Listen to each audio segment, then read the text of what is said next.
Сәлеметсіздер ме? Шығыс Қазақстан облысы Үржар ауданы Үржар колледж коммуналдық мемлекеттік мекемесі. Мамандығы фермер шаруашылығы, біліктілігі ауыл шаруашылық өндірісіндегі тракторшы машинист, физика пәнінің оқытушысы Шеннер Мадина Ивановна. Өткен тақырып бойынша сәйкестендіру тапсырмасын орындайық. Изохоралық процесс кезінде жылу мөлшері ішкі энергияға тең болады. Изобаралық процесс. Осы процесс кезінде жылу мөлшері ішкі энергия мен оның жұмысының қосындысына тең болады. Изотермиялық процесс кезінде жылу мөлшері жұмысқа тең болады. Адиабаталық процесс кезінде жылу мөлшері мен жұмыс нөлге тең болады. Сондықтан да жұмыс ішкі энергияның теріс таңбасына ие болады. Бойлмарет заңында қысым мен көлем тұрақты болады, яғни P1 көбейтілген V1 тең болады P2 көбейтілген V2 мәніне ие болады. Басын теңдеуі адиабаталық процесті сипаттайтын шама, сондықтан да PV тең константа, яғни қысым мен көлем тұрақты болады, Поиссон коэффициенті оның жылу сыйымдылықтарының бөліміне тең болады.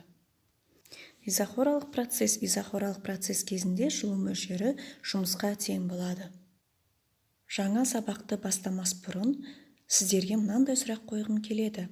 Ұшақтарда, локомотивтерде, теңіз кемелерінде, поршынды көліктерде, ауыл шаруашылығында, реактивті зымырандар мен ұшақтарда отынның ішкі энергиясын механикалық энергияға түрленуі қалай жүзеге асады? Осы сұраққа ойлану арқылы бүгінгі сабағымыздың тақырыбын табамыз.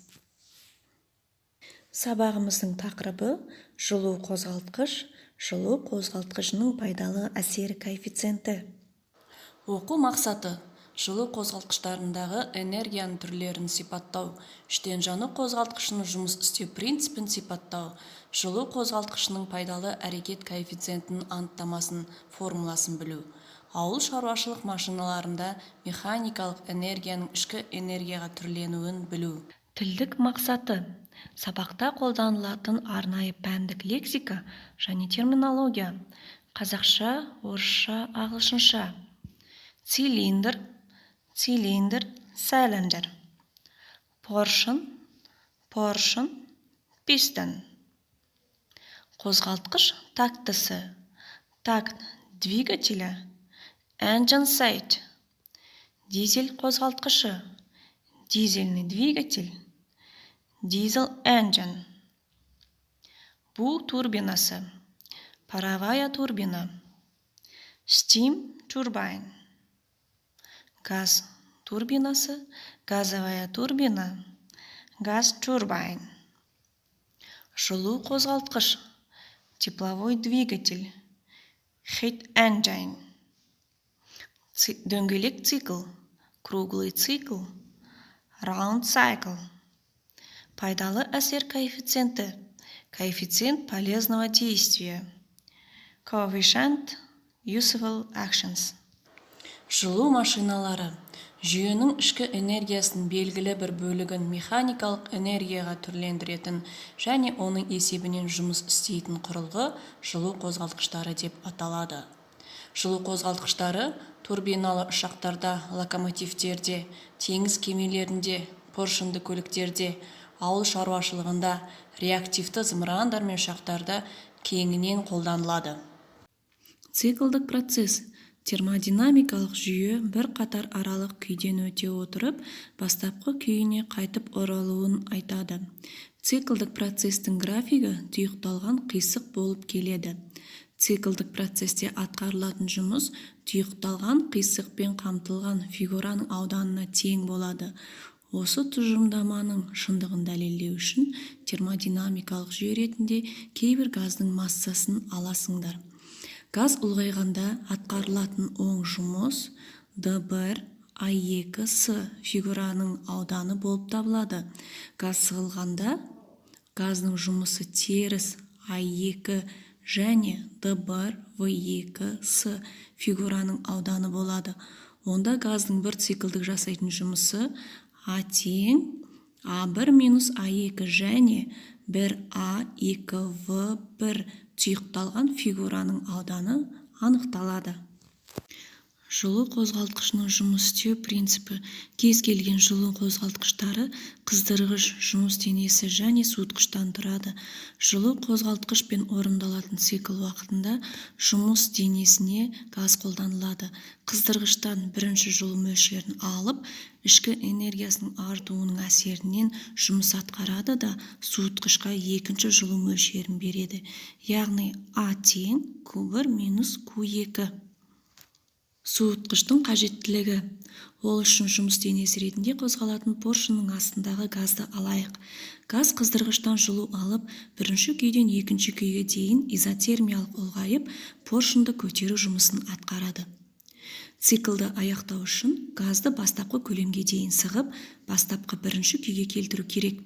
Егер газды қыздырғыштың температурасындай температурада сығатын болсақ, онда газдың сыққан кездегі жұмысы оның ұлғаю кезіндегі жұмысының шамасы бойынша тең, бірақ таңбасы бойынша теріс болады. Яғни А тең минус А. Соңында толық бір циклда газдың атқаратын жұмысы нөлге тең бола қалады. Демек, бір циклда пайдалы жұмыс нөлге тең болмау үшін газды бастапқы күйге дейін сығу кезінде газдың температурасы қыздырғыштың температурасынан төмен болу қажет. Сол себептен сыққан кезде газдың температурасын төмендететін екінші жылулық резервуарда суытқыш болуы қажет. Жылу қозғалтқыштары. Жалпы жылу қозғалтқыштары үш түрден тұрады. Ол іштен жану двигательдері, бу және газ турбиналары, үшінші реактивті қозғалыс. Осылардың ішінде ең көп тараған түрі ол іштен жану двигателі. Алдымызда іштен жану двигателінің моделі тұр. Осының бірінші құрылысымен танысып өтейік. Мына жерде маховик орналасқан, мына жерде иінді вал, поршынның сақиналары және де мына жерде іштен жану двигателінің қақпақшалары орналасқан. Іштен жану двигателін біз 1 амперметрлік тоқ көзіне қосып тұрмыз. Себебі мұна екі жерде шам орналасқан. Ол не үшін?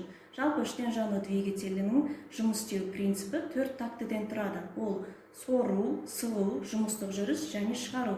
Осы жұмыс істеу процесін тексеру үшін біз тоқ көзіне қосып отырмыз. Қазір сору кезінде мұна шам жанады.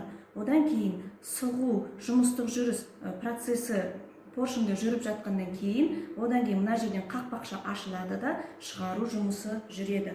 Осы жұмысты тексеріп көрейік.